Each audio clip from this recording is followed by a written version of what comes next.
Welcome back to Potted Living, the show where we teach you how to grow all kinds of fruits and vegetables on your patio or other small garden space. And today we are talking about blueberries and flower set. Now, one of the things you're going to notice here is we've got a bush with all kinds of stages. On the lower section, you'll see blueberry flowers that have not yet opened.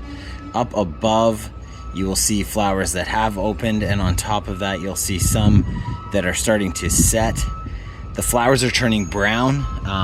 When the flowers are pollinated, they're going to do one of two things. They're either just going to fall right off, or they are going to turn brown and then slowly fall off, revealing a green piece of fruit behind that's going to slowly grow into your blueberry.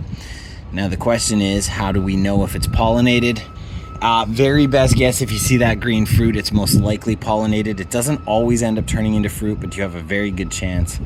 How to know if it's definitely not turning into fruit is if the whole stem rots, which I have a version of down here, and they look like this.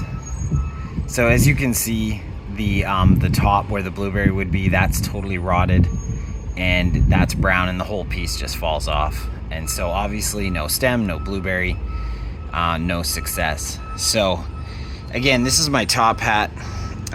It's got quite a few flowers. There are quite a few that look like they are starting. We've got one down here. You might be able to see just there. There is a green stem, which I believe is going to turn into fruit down below. But we'll see. I'll keep you updated in a future video. But that is best rule of thumb for understanding whether your blueberry flowers are going to actually turn into blueberries or not.